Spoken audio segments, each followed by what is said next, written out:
Sin levadura en la doctrina. Te habla tu amigo hermano Calderón Sarmiento.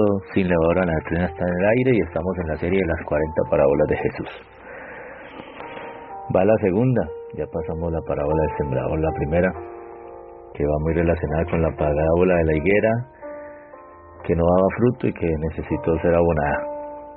Esta parábola la pongo en segundo lugar, aunque realmente debería haber estado en el primer puesto, salvo la declaración del Señor por allá en Marcos 4:13, donde dice que si no entendíamos la parábola del sembrador no íbamos a entender las otras. Entonces por esa razón se le dio prelación a la parábola del sembrador. Pero esta parábola nominalmente es la que debería estar en primer puesto. Incluso el lenguaje bíblico, la palabra parábola en el lenguaje bíblico, en los evangelios aparece la primera alusión. Está en Lucas capítulo 5, versículo 36. Les dijo también una parábola. Ahí aparece por primera vez la palabra parábola en los evangelios. ¿Listo? Cuando vemos eso hay gente que dirá, pero es que en Mateo aparece tal, pero estamos hablando del orden de los acontecimientos. En el orden de los acontecimientos, la primera vez que el lenguaje bíblico hace alusión a alguno de los sucesos del Señor es aquí en una cena. En el contexto era una invitación que Jesús le hizo a Leví, a Mateo, donde le dijo, sígueme. Solo le dijo eso y Mateo le siguió, dejó todo. Tenía una labor que hacer, era recaudar los impuestos para un imperio odiado como el imperio romano, que los tenía subyugados, porque se llamaba un republicano o un recaudador de impuestos más bien, publicano. Y Leví, agradecido por ese llamado del Señor, dice el versículo 29, Leví le hizo gran banquete. Recuerde que Leví es Mateo. ¿Listo? Leví le hizo gran banquete en su casa y había mucha compañía de publicanos y de otros que estaban a la mesa con ellos. Lucas 5:29. Entonces el contexto inmediato es que dentro de este banquete, esta cena, se dieron varias cositas, entre las cuales los fariseos dijeron, ¿por qué come vuestro maestro con publicano y rameras? ¿Listo? Y también se dio esta circunstancia que dio pie a que el Señor diera la primera parábola de prácticamente el orden de los acontecimientos en los evangelios. Vamos a leer el contexto, vamos a leer el compilado. Compilado, vuelvo y le digo, tengo un material de apoyo previamente seleccionado, donde reúno los 4 evangelios en un solo texto, sin añadirle ni quitarle, a manera didáctica, es decir, para efectos didácticos, es decir, para tener mejor elementos de análisis. Y sí, es cierto, a veces pasamos, vamos a esta parte, vamos a esta parte, vamos a esta parte, pero eso nos ahorra tiempo. Aquí las tenemos junticas. Ya en la exposición pues es necesario puntualizar algunas cosas, pero aquí vamos de lo general a lo particular. Vamos a ver. Habla acerca precisamente de una respuesta que se dio, una pregunta que se dio en ese ambiente respecto a la situación de por qué los discípulos de Jesús no ayunaban y los de los fariseos y los de Juan el Bautista ayunaban. Entonces dice así: entonces vinieron a él los discípulos de Juan. Estoy compilando Mateo 9:14, Marcos 2:18 y Lucas 5:33. Entonces vinieron a él los discípulos de Juan diciendo, ¿por qué nosotros y los fariseos ayunamos muchas veces y hacemos oraciones, pero tus discípulos comen y beben y no ayunan? Respondió Jesús. Jesús les dijo, ¿acaso pueden los que están de bodas tener luto y ayunar entre tanto que el esposo está con ellos? ¿Podéis acaso hacer que los que están de bodas ayunen? Entre tanto que tienen consigo al esposo no pueden ayunar. Pero vendrán días cuando el esposo les será quitado y entonces en aquellos días ayunarán. Y ahí aprovecha para dar la parábola que es la que vamos a analizar hoy. Yo en esa compilación le tengo un subtítulo a esto y le digo, palabras mías, Jesús utiliza la pregunta del ayuno para hacer la primera alusión a los pactos. El nuevo pacto supera al antiguo en cuanto a incondicionalidad de las promesas. Realmente el antiguo pacto estaba basado en unas promesas condicionales, es decir, si ellos obedecían, obtenían bendición. En el nuevo pacto, la promesa de la bendición es incondicional. Obvio, debe usted arrepentirse. Pero hay una promesa, o hay una promesa que depende prácticamente del Padre Celestial y no de usted. Y Dios es fiel. Entonces, en ese sentido, el nuevo pacto supera al antiguo. ¿Listo? Ahorita vamos a entrar en más detalles para que lo vean. Entonces respondió Jesús y les dijo también una parábola. Nadie corta un pedazo de un vestido nuevo y lo pone en un vestido viejo, pues si lo hace y pone remiendo de paño nuevo en vestido viejo, el mismo remiendo nuevo tira de lo viejo y no solamente rompe el nuevo, sino que el remiendo sacado de él no armoniza con el viejo y se hace peor la rotura. Y nadie echa vino nuevo en odres nuevos, de otra manera el vino nuevo romperá los odres y se derramará y los odres se perderán. Pero se ha de echar el vino nuevo en odres nuevos y lo uno y lo otro se conservan juntamente. Y ninguno que beba el añejo quiere luego el nuevo, porque dice el añejo es mejor. Bueno, gloria a Dios, esa es la parábola que nos compete el día de hoy.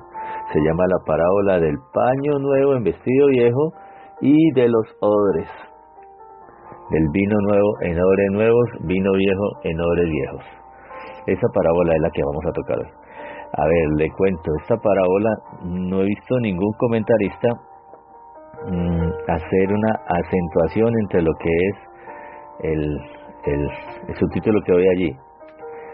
La distinción, la diferencia de entrada que Jesús hace de los dos pactos. La verdad no sé, no hay ningún comentario al respecto de los que he tenido a la mano acerca de que esta parábola se refiere a los dos pactos. Y pues previo a eso tengo que hacerle una introducción pequeña. El cristianismo nace del seno del judaísmo. La salvación viene de los judíos, dice por allá en San Juan capítulo 4, si no me equivoco. La salvación viene de los judíos, en eso estamos claros. ¿Listo? Pero el Señor no vino a extender el judaísmo. Además, el Señor condenó el judaísmo. Por allá en Mateo capítulo 15 lo puedes ver. Tú lo puedes profundizar y darte cuenta que el Señor condenó el judaísmo porque se había vuelto solamente prácticas externas, mandamientos de hombres, y se habían alejado de la intención de Dios, del mandamiento de Dios, de la voluntad de Dios. Entonces, el Señor trae una nueva doctrina, llamémoslo así, es verdad. Los mismos discípulos, los mismos fariseos dijeron, ¿qué es esta nueva doctrina?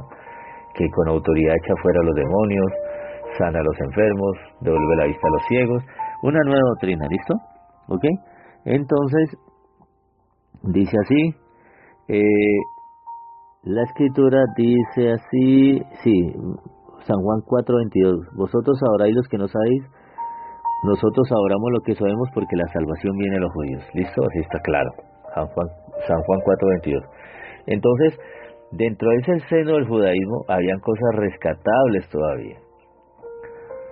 Y el Señor toma esos elementos rescatables y no hace una reforma, porque Jesús no hizo una reforma. ¿Listo? Le da el sentido real de lo que el Señor quería desde el Antiguo Testamento. Llamémoslo así. Es decir, el Señor nunca lo tomó por sorpresa que el hombre fallara a sus preceptos. Dios tenía siempre un camino de regreso a su presencia. Y cuando aparece el Hijo de Dios ya saca cosas escondidas, guardadas desde la fundación del mundo, es decir, el regreso al Padre Celestial. Pero el regreso al Padre Celestial tiene que trazar unos lineamientos, que la Escritura llama el camino de regreso al Padre. Para poder acceder de nuevo al Padre Celestial tiene que haber una puerta que nos permita acceder al Padre, y esa puerta Jesús dijo, yo soy la puerta. Entonces, pero para que no quede en el aire qué es ser cristiano, entrar por estar en Jesús, permanecer en Cristo, estar en el camino y entrar por la puerta de salvación, entonces el Señor dejó unos lineamientos que fue tratando de a poco, y que el Espíritu Santo después, cuando vino, porque Jesús dijo, les conviene que yo me vaya, para que venga el Espíritu Santo, Él les enseñará todas las cosas, les recordará todo lo que yo os he dicho, y les enseñará lo que va a venir. Entonces, el Espíritu Santo, con el Espíritu Santo, terminó de darle forma a esta enseñanza, a esta doctrina, que Jesús dijo, mi doctrina no es mía, sino del Padre, y esa doctrina es la que hoy se llama el Evangelio de Jesucristo, el cristianismo, cuyo mensaje de punta de lanza es el Evangelio de Jesucristo, que todo se centra en Cristo, pero llama cristianismo, se centra en Cristo, somos cristianos, nosotros no somos jehovasinos, ni espíritus santeros, somos cristianos, el fundamento de nuestra fe está sobre Cristo, que es el Hijo, la roca, sobre ese fundamento está elevado la iglesia, pero la iglesia tiene un mensaje punta de lanza que es el Evangelio, las buenas nuevas de Jesucristo, de ahí arranca todo. Sin el Evangelio no estamos en nada, y el Evangelio te lleva más bien, es un mensaje que recibes, si lo aceptas, el Señor te concede un nuevo nacimiento, y con el nuevo nacimiento ya tienes entrada al reino de los cielos, es el requisito primordial. Si tú no naces de nuevo, no puedes ver el reino de los cielos. San Juan capítulo 3, versículo 3. Debes nacer de nuevo, y nacer de nuevo solo se produce por un arrepentimiento sincero, después de tú haber escuchado el mensaje. Por eso en la parábola del sembrador, todo vino después de que oyeron al predicador, al sembrador, y oyeron, y unos se hicieron los locos, otros atendieron por un tiempo, otros recibieron, pero no hicieron caso totalmente a lo que oyeron, y otros, la buena tierra, y hacían totalmente caso a todo lo que oyeron. Entonces, pero ves, la fe es por el oír la palabra de Dios, dice Romanos capítulo 10. Entonces todo arranca desde una respuesta a un mensaje que se llama el Evangelio de Jesucristo. Pero cuando ya la persona entra, a partir de ese momento lo cubre algo que llama la sana doctrina, y esa sana doctrina son los lineamientos que el Señor dejó plasmados en su palabra y que se sacan entre líneas. Vuelvo y le digo, el Espíritu Santo fue el que terminó de darle forma a la doctrina de la iglesia cristiana, que prácticamente tiene su base en el Nuevo Testamento, en los Evangelios, pero se explican en las cartas del Nuevo Testamento. Por eso las cartas del Nuevo Testamento son importantísimas, porque allí se explica la doctrina que el Señor dejó plasmada de una forma muy simbólica, llamémoslo así, ¿sí?, en los Evangelios. Y en las cartas se da la explicación prácticamente de esa doctrina. Apocalipsis es solamente el cierre del libro, donde ya compagina Antiguo con Nuevo Testamento, el cierre de la historia. Es como cuando todo esto es una novela que Dios ha escrito, y al final pues tiene que tener un cierre, ¿no? Y ese es el final, feliz para los justos, infeliz para los condenados e injustos. La palabra injusto, en vez de decir buenos, mejor utilizar injustos y justos, porque buenos y malos, pues realmente la Escritura dice que ninguno hay bueno. Tanto en el Antiguo como en el Nuevo Testamento, nadie es bueno, solo Dios. Jesús lo dijo y lo enfatizó un día.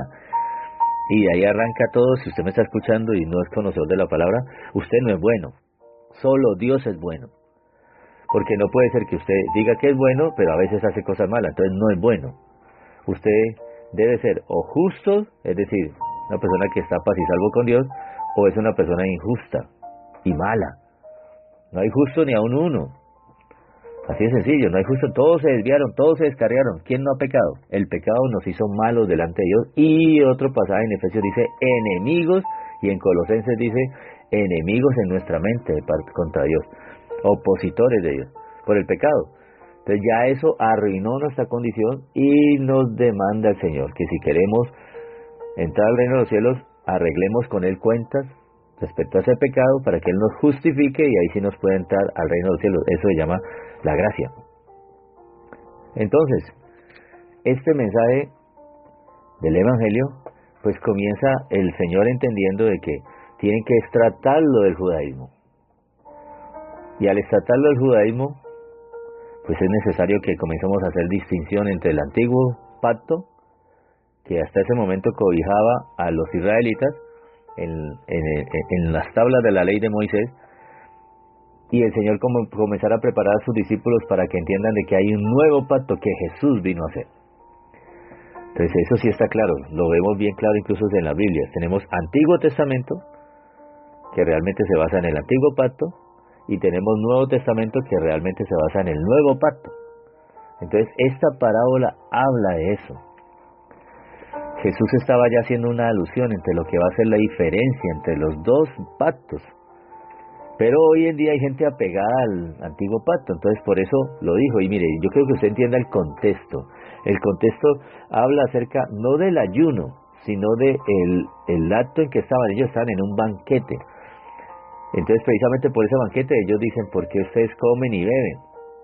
Porque en un banquete usted no se va a guardarse y a estar en ayuno. Ustedes, lógico, están ofreciendo algo de comer, están ofreciendo algo de beber, entonces se sienta y recibe lo que están ofreciendo porque está invitado a una cena. Hay un banquete que hizo en este caso Leví. Y para la gente, para salirle del paso a la gente que piensan que ahí había trago, licor y todo, no, él respetó, ahí estaba el Señor Jesús. El vino que se bebía en ese tiempo era zumo de uva. Que lógico, al pasar y tenerlo ahí quietico, se va fermentando y llega un momento que le pasa como la chicha. Se fermenta y el que pone a tomar mucho, pues termina emborrachado. Pero no es como el alcohol que conocemos hoy. El vino que contiene una cantidad grande de alcohol. Entonces, en ese banquete, la alusión inicial con la que arranca todo esto y que Jesús utiliza esas situaciones, ¿por qué esta gente come y bebe? ¿Por qué tus discípulos, en un momentico eran 12, ¿por qué tus discípulos no hacen lo que nosotros hacemos? Según la ley nosotros ayunamos. Listo, según el antiguo pacto, nosotros ayunamos. Y no es como los tuyos, y los de Juan también ayunan, de Juan el Bautista. Porque recuerde que la ley y los profetas llegaron hasta Juan. O sea, a Juan lo alcanzó la ley. Pero Juan comenzó a predicar un mensaje distinto, una justicia de la ley que por las mismas obras de la ley no era posible alcanzar, y ahí comenzó a preparar el camino del Señor, porque alguien dijo, este hombre lo que habla me queda grande para entenderlo, no entiendo, porque no se parecía a ninguno de los maestros de la ley. Comenzó a decirles, ya el hacha está puesta a la raíz de los árboles, todo árbol que no da buen fruto es cortado y echado al fuego. Entonces comenzó y movió el piso de esa gente, pero era preparando el terreno para la venida del Señor, que Él fue el que nos vino a poner todos los puntos sobre las sillas. Lo que hizo realmente Juan el Bautista fue un choque contra la tradición, la enseñanza tradicional de la ley de Moisés. Por eso cuando llegaron los fariseos y los saduceos, les dijo, ¿quién les enseñó a huir a venir? ¿Por qué? Porque ellos prácticamente habían convertido el judaísmo en una observancia nomás externa de mandamientos. Entonces se da el choque allí. Jesús viene y ya aporta la claridad, pero recuerde que él primero vino a los suyos, a los israelitas. Es necesario que ellos entiendan de que yo no voy a seguir extendiendo el judaísmo. Ya el judaísmo está condenado. Ahora yo soy el camino. Y el judaísmo se centraba en la ley de Moisés. El judaísmo, hago la comparación, el judaísmo es todo lo que se centra en la fe de los judíos, que no es que te estoy diciendo que sea antibíblica, no es antibíblica, pero su mensaje punta de lanza era la ley de Moisés. Y la ley de Moisés no salvó a nadie. La ley no salva, la ley condena. El problema con eso era la ley, que la ley es santa, justa y buena, pero no trae salvación, no lograba en el ser humano ese cambio y transformación. Entonces apareció la gracia. Por eso San Juan 1:17 dice, pues la ley vino por medio de Moisés, pero la gracia y la verdad vinieron por medio de Jesucristo. Entonces ya ahí comienza a estar dos tipos de enseñanza, en este caso la del antiguo pacto y la del nuevo pacto. Pero Jesús todavía no había establecido el nuevo pacto, estaba a puertas de establecerlo. Entonces esta parábola le da la base para comenzar a entrar por ese lado. Y les dice, aprovechando la pregunta de ellos, ¿por qué no ayunan? ¿Cómo pueden ayunar? Versículo Mateo, vamos a leerlo en Mateo 9:15. ¿Acaso pueden los que están de bodas tener luto entre tanto que el esposo está con ellos? Pero vendrán días cuando el esposo les será quitado, entonces ayunarán. Es decir, ¿cómo pueden pretender que ayunen si esto es un banquete? Y aquí está la prometida. No sabían, ellos no tenían entendimiento de eso. En las Escrituras dice que Juan el Bautista sí lo entendió. Juan el Bautista entendió que él era el amigo del esposo y que el que tenía la esposa era el Jesús de Nazaret y que venía a casarse. Entonces yo creo que usted entienda que el contexto no era el ayuno, sino que el contexto era, están de bodas. Y en las bodas es necesario un vestido. Entonces ahí está la alusión y ahí está el empalme con lo que Jesús quería plantear.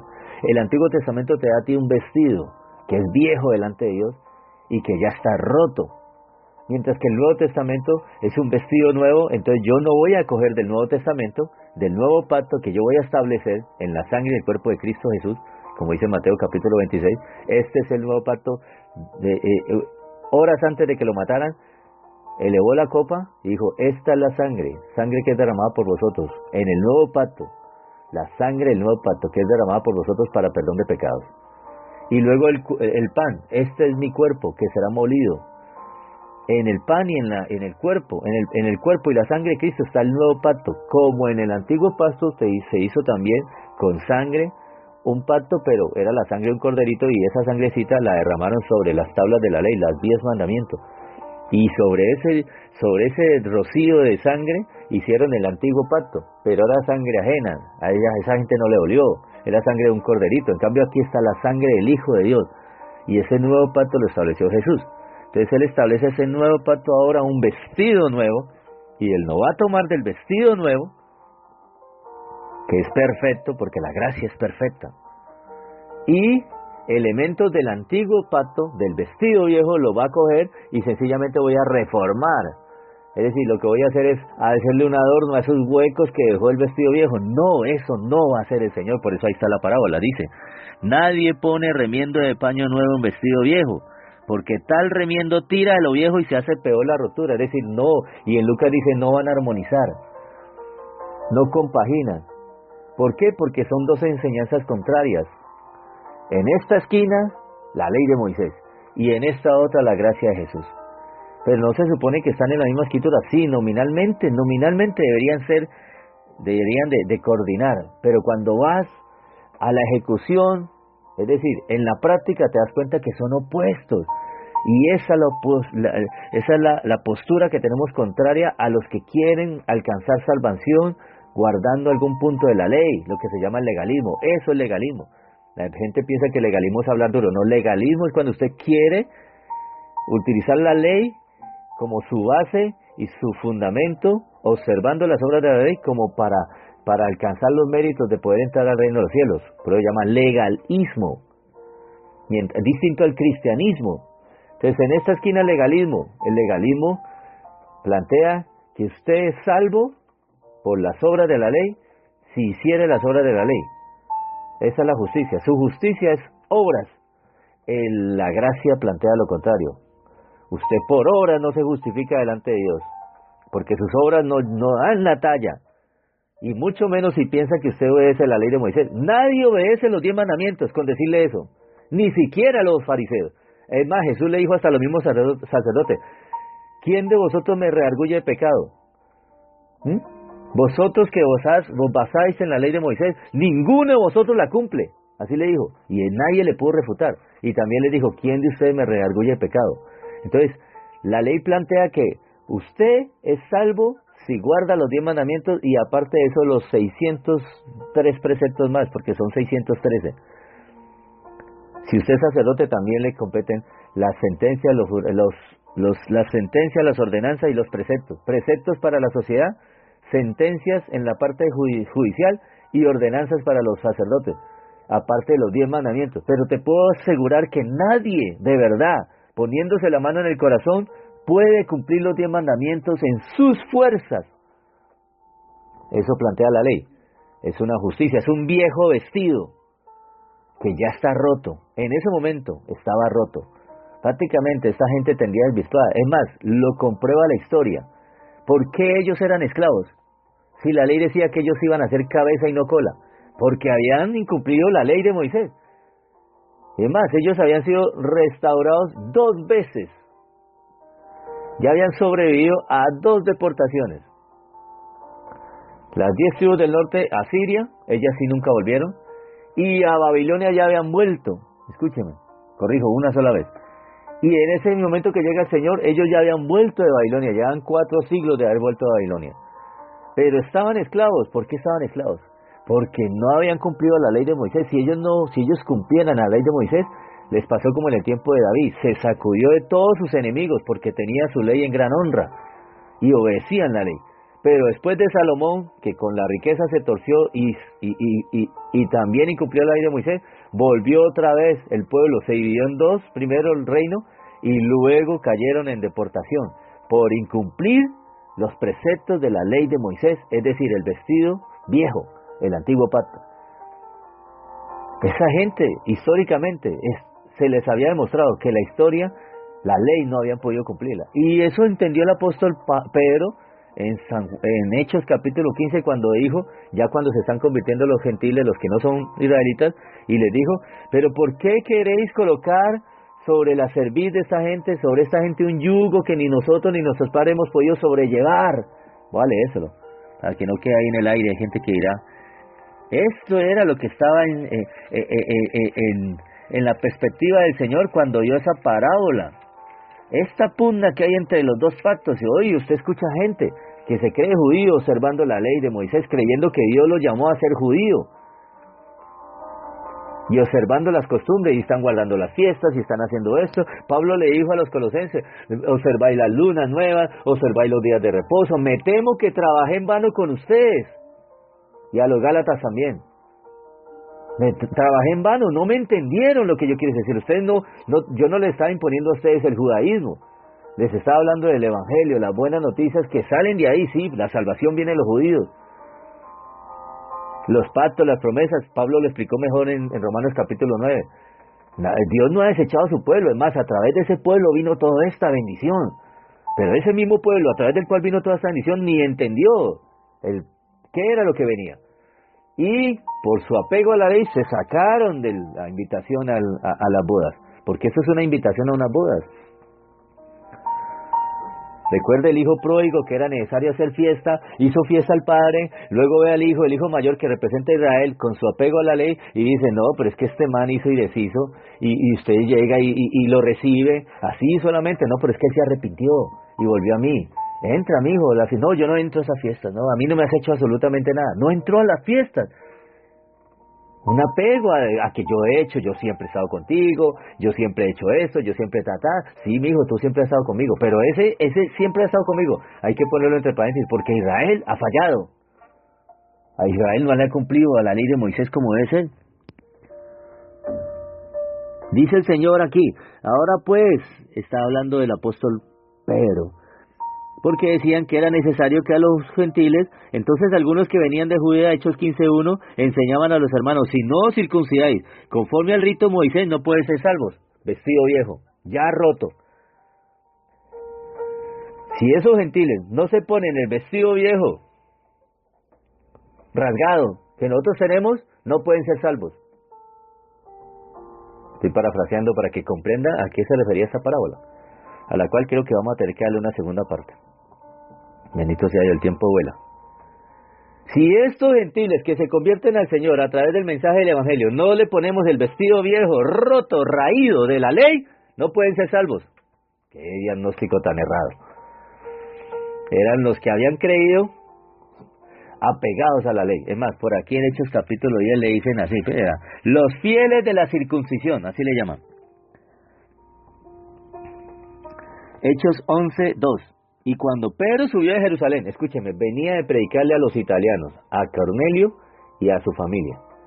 Y cuando Pedro volvió a Jerusalén, porque él estaba en Cesarea, él fue desde Jope hasta Cesarea, Hechos capítulo 10, léalo. Es decir, en otras palabras, él no estaba en Israel, él estaba afuera, estaba en Venezuela, lo llamaron, estaba en Maracaibo, no sé si Maracaibo, por ejemplo, tenga costas en el mar, o no sé, la verdad no tengo la menor idea, pero se da cuenta que estaba en Maracaibo, y le llegó un mensaje del Señor, el Espíritu Santo le dijo que acompañara a unas personas para ir a predicarle a Caracas. En Caracas predicó y fue notorio, se dio cuenta todo el mundo porque se comenzó él más.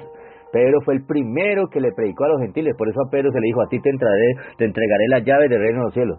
Fue el primero que le predicó a los israelitas, se convirtieron 5,000 en sus 2 primeras predicas y fue el primero que le predicó a los gentiles. Y eso es lo que él va a argumentar aquí en Hechos capítulo 15. Pero mire lo que pasó en el capítulo 11. Por lo cual se hizo la reunión en el capítulo 15, porque eso levantó un polvero que el mensaje haya sido compartido a gente que no era judía. Y dice así, oyeron los apóstoles y los hermanos que estaban en Judea que también los gentiles habían recibido la palabra de Dios. Hechos 11:1. Y cuando Pedro subió a Jerusalén, mire, no aplaudieron. Los fieles de la circuncisión, escúcheme. Disputaban con él los que eran de la circuncisión. Disputaban con él, diciendo, ¿por qué has entrado en casa de hombres incircuncisos y lo has comido con ellos? Lo mismo que le dijeron a Jesús aquí. ¿Por qué tus discípulos no ayunan como hacemos con el viejo vestido roto y raído de la ley? ¿Por qué ellos no hacen lo que nosotros hacemos con esta vestidura vieja, rota?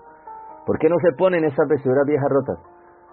¿Por qué has entrado y has comido y has has estado con ellos. Recuerde que para un judío comer con alguien es tener una cercanía. Ellos no comen con cualquiera. Hoy en día siguen igual, son iguales, igualitos.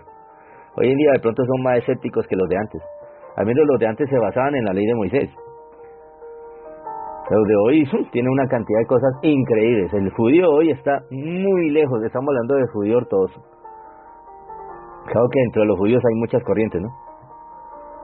Y disputaban con él por qué has entrado. Entonces Pedro comenzó a contar por orden lo sucedido. Y ya ahí ellos se dieron cuenta, no, que esto como que es de Dios. Pero aún así su apego a la ley lo llevó a que hicieran esa reunión, porque se formó, la verdad, una situación tremenda, porque ya esa bolita de nieve que comenzó allí en Cesarea comenzó a regarse, y de un momento a otro comenzaron los gentiles a creer en el evangelio, y esto se creció. Entonces, como se creció el enano, ellos dijeron, no, esto es necesario pararlo, y se fueron y lograron el concilio donde estaba Pedro y estaba Pablo en ese momentico recién comenzando a trabajar, y todavía no había definido la doctrina. Porque a Pablo fue el que se le entregó la posibilidad de que definiera la diferencia entre los dos vestidos, el vestido viejo y roto, al vestido nuevo y perfecto que Dios nos quiere entregar en la gracia. El viejo y roto del Antiguo Testamento en la ley de Moisés, y el nuevo, hermoso, brillante, resplandeciente que el Señor nos otorga solo por creer en Jesús de Nazaret, por recibir a su Espíritu Santo, por nacer de nuevo, un vestido que nos presenta ante Él perfectos. Entonces, Hechos capítulo 15... el apóstol Pedro, cuando escuchan todos los argumentos de que es necesario que ellos se circunciden, entonces luego dice el versículo 2, como Pablo y Bernabé tuviesen una discusión y contienda no pequeña, ¿con quiénes? Con los fieles de la circuncisión. Entonces se dispuso que subiesen y que todos se reunieran para tratar esta cuestión. Estoy parafraseando el versículo 2. Entonces, ya después de eso se reunieron los apóstoles, salto el versículo 6, y los ancianos para conocer de este asunto, y después de mucha discusión, Pedro se levantó y le dijo, varones hermanos, vosotros sabéis cómo hace algún tiempo ya, que Dios escogió que los gentiles oyesen por mi boca la palabra del evangelio y creyesen. Recuerde que el evangelio es el mensaje de punta de lanza del cristianismo, de la nueva doctrina que Jesús vino a traer. Mi doctrina no es mía, sino del Padre que me envió. Eso que te estoy diciendo está en San Juan capítulo, vamos a ver si lo encontramos aquí rapidito para que vayas pegando la San Juan 7:16. Mi doctrina no es mía, sino de aquel que me envió. Ahí me lo permitió abrir el Señor exactamente. Volvemos a Hechos capítulo 15.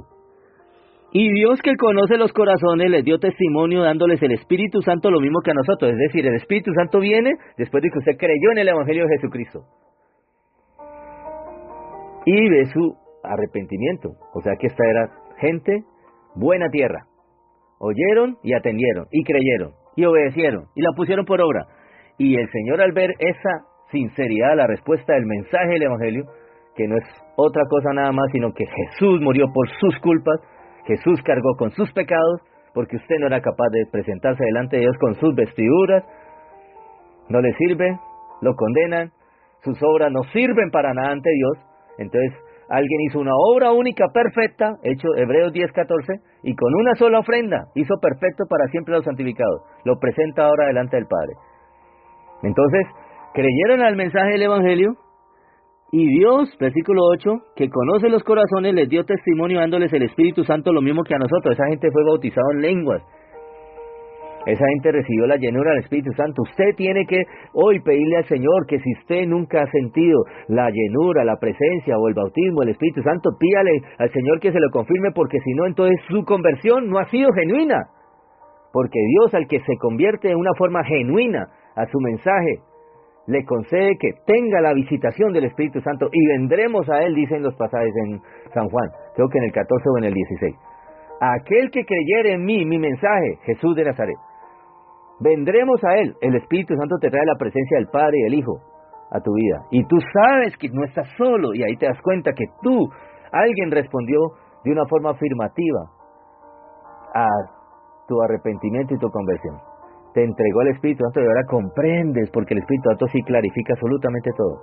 Versículo que sigue, 9. Y ninguna diferencia hizo Dios entre nosotros y ellos, purificando por la fe sus corazones. Le lavó el cerebro. Ahí está la demostración de que tu arrepentimiento fue genuino, porque recibiste al Espíritu Santo y te purificó tu corazón, y con el corazón también va la mente. Entonces ya ahora comienza a verse una transformación en ti. Mira que no estás haciendo nada de obras, tú no estás, voy a hacer esto, voy a hacer aquello. Usted quiere conocer al Señor, ayune, congréguese, tal. No, y si no ha creído, no le van a otorgar el Espíritu Santo. ¿Sí ve cómo arrancamos las cosas en desorden aún acá en la gracia? Es necesario que la gente se arrepienta y crea en el Señor, crea en lo que Él hizo, y a partir de ese momento el Señor otorga el Espíritu Santo con el cual es llevadera la carga. Jesús mismo lo dijo, mi yugo es fácil y ligera mi carga, pero si tienes al Espíritu Santo. Si no tienes al Espíritu Santo, tu yugo no va a ser ligero. Estás llevando una religión, saliste de una religión para meterte a otra y las cosas las estás haciendo como mandamientos de hombres. No has nacido de nuevo. A veces ni entiende la Biblia. Ahí hay una seña. No entiende ni siquiera el lenguaje bíblico, no lo entiende. El que ha nacido de nuevo entiende esto que yo estoy diciendo aquí. Sí, amén, así es. Así funcionó conmigo. Así funciona con todos. Pero si no, te queda como grande esto que estoy diciendo, entonces arranquemos por algo. No has nacido de nuevo. Y si no has nacido de nuevo, ni siquiera estás matriculado en el reino de los cielos. Y es necesario que tu nombre esté inscrito allá. Y ese nombre se inscribe el día que usted se arrepintió de sus pecados y nació de nuevo porque creyó al mensaje que le mostró que usted estaba perdido en delitos y pecados. Y corrió a Jesús de Nazaret y le dijo, Señor, sé tú mi Salvador y mi Señor, porque la verdad no tengo manera de presentarme delante del Padre. Ahí está el detalle. Esa sinceridad Dios la responde entregándote al Espíritu Santo. Porque Él no hace diferencia entre el gentil que se arrepiente con todo el corazón y el judío que también lo hizo. Seguimos. Y ninguna diferencia hizo entre nosotros y ellos, purificando por la fe sus corazones. Ahora pues, dice el apóstol Pedro, ¿por qué tentáis a Dios, poniendo sobre la cerviz de los discípulos en los gentiles un yugo que ni nosotros ni nuestros padres hemos podido llevar? Nosotros no hemos podido con la ley de Moisés. Ahora le vamos a poner a unos gentiles que su cultura es muy distinta. Comen de todo, se acuestan con una, con la otra y con tal, no honran el matrimonio. La cultura judía no es así. ¿Sí está viendo la diferencia?